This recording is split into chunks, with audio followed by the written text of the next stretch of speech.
ada 5 yang perlu dipersiapkan untuk teman-teman bisa cari kerja versi Mika. Oke, yuk kita saksikan.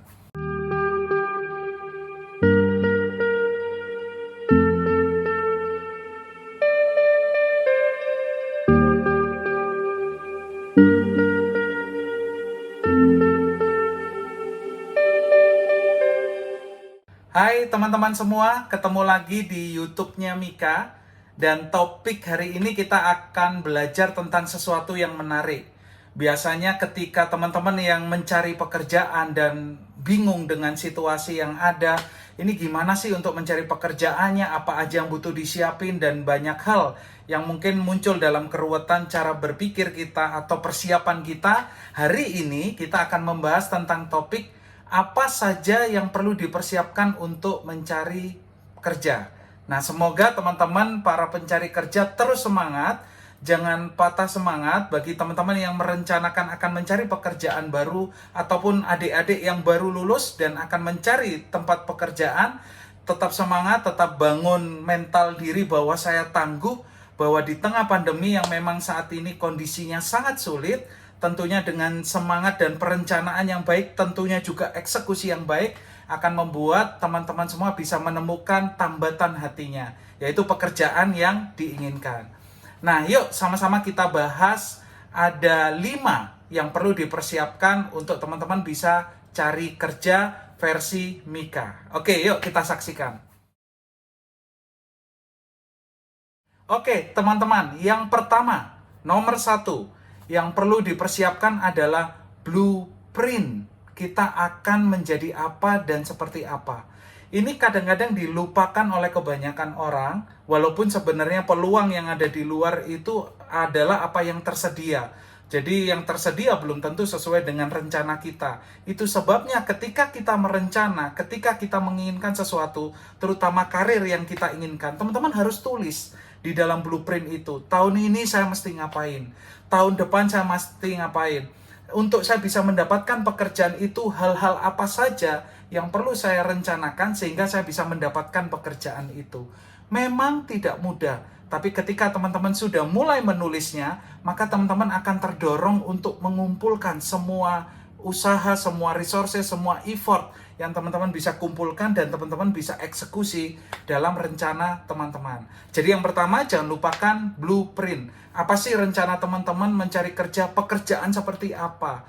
Job position-nya apa? Job requirement-nya seperti apa? Hal-hal apa saja yang perlu kita persiapkan, dan itu bisa menjadi modal dasar awal untuk teman-teman menemukan pekerjaan ideal. Nomor 1.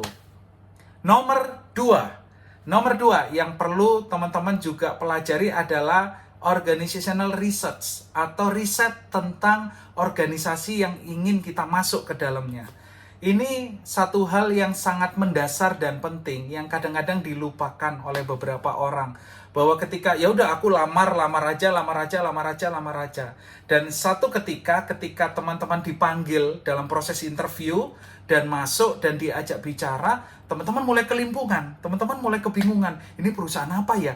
Aku lamar-lamar aja sih, aku nggak tahu latar belakangnya, saya bahkan tidak tahu ini produknya apa, bahkan saya tidak melakukan riset sebelumnya. Ini penting, di nomor 2, lakukan riset tentang perusahaan tersebut. Kenapa? Karena pada saat teman-teman melakukan interview, nantinya ketika dipanggil, akan ada nilai pembeda antara saya dengan kandidat yang lain. Dan ciptakan nilai pembeda itu yang ketika di dalam proses interview nanti akan banyak ditemukan oleh interviewernya. Jadi riset organisasinya, apa nama perusahaannya, apa visinya, apa misinya, apa produk-produknya, perusahaan itu sedang mengembangkan apa, terkait job position yang kita inginkan, dan organisasi yang sudah kita pilih, apa yang kita bisa temukan, irisannya, interface-nya, sehingga kita tahu kita bisa membawa diri ketika dalam proses interview kita bisa memberikan yang terbaik. Itu ya teman-teman ya, nomor 2. Nomor 3 ini adalah sangat penting banget teman-teman, yaitu membangun networking. Bisa dari para alumni sekolah atau kuliah, juga teman-teman yang sudah aktif bekerja di tempat organisasi yang kita inginkan. Bangun networking. mulai ajak bicara, mulai temukan teman-teman seperti itu dan mulai ngobrol, gimana organisasinya, ada tips trik tidak untuk saya bisa masuk ke sana, dan apa saja yang bisa saya tambahkan atau bisa saya sempurnakan kembali untuk saya bisa masuk di pekerjaan tersebut. Dan networking ini adalah kekuatan rekomendasi. Rekomendasi teman-teman tidak berarti bahwa kita direkomend maka itu jaminan kita akan diterima. Tidak. Tapi rekomendasi itu membuat kita jauh lebih dekat untuk bisa kenal dengan interviewernya. Sehingga interviewer melihat bahwa, oh ini profilnya dari rekomendasi orang yang dikenal. Maka oke, dipanggil dan dilakukan tes dan memprofiling orang tersebut untuk melihat apakah orang tersebut sesuai dengan requirement yang ada di perusahaan tersebut. Ingat ya teman-teman, networking itu adalah kekuatan yang luar biasa ketika kita berusaha untuk menemukan pekerjaan kita. Karena bisa dari sana kita ketemu dengan peluang yang baru. Jadi jangan abaikan networking kita. Oke? Nomor 4. Nah, nomor 4 ini sesuatu yang sangat penting yang tidak bisa dihindari ketika teman-teman ingin mencari pekerjaan, yaitu membuat CV. Nah, di dalam membuat CV ada banyak perdebatan. CV nggak penting, Kak. Oh, CV penting, Kak. Nah, ini yang ingin saya berikan garis bawah bahwa ketika kita ingin masuk ke sebuah perusahaan, ketika kita ingin masuk ke sebuah organisasi, maka organisasi tersebut tidak mengenal kita. Itu sebabnya cara kenalan kita dengan organisasi tersebut adalah melalui CV. Sehingga para interviewer atau para recruiter bisa mempelajari profil kita yang mungkin masih sedikit dari CV yang kita kirimkan kepada organisasi atau perusahaan tersebut. Jadi teman-teman, buatlah CV yang paling menarik. Buatlah CV yang paling berbeda. Tentunya sesuaikan dengan karakter pekerjaan yang ingin kita masuki. Contohnya desain. Ketika kita ingin masuk di dunia desain, maka kita harus menampilkan CV yang fresh, menampilkan kreativitas yang ada di dalam CV tersebut. Misalkan kita ingin masuk ke perusahaan yang sifatnya science, maka kita harus menyajikan yang sistematikanya kelihatan. Apa saja kegiatan-kegiatan yang kita lakukan di dalam CV itu yang menceritakan bahwa kita dekat, kita lekat dengan science itu sendiri. Jadi perhatikan CV, buat CV yang terbaik dan sajikan yang terbaik dari teman-teman supaya perkenalan di awal dari hanya dokumen saja menjadi perkenalan yang sangat manis. Sehingga teman-teman dipanggil dan akhirnya melalui proses set of selection di dalam organisasi tersebut. Oke? Nomor 5 nih terakhir teman-teman ya.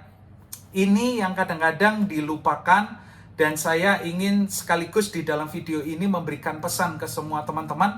Nomor 5 adalah attitude. Nah, ini attitude sangat-sangat fundamental sekali. Ketika saya melakukan proses rekrutmen ataupun saya sedang mencari anak buah untuk saya atau partner ketika saya bekerja sama-sama dalam sebuah organisasi, maka nomor 1 yang saya lihat adalah attitude, sikap mental positifnya, bagaimana dia membawakan dirinya, bagaimana dia bisa juga menunjukkan dirinya tapi tetap memperhatikan etika-etika yang ada.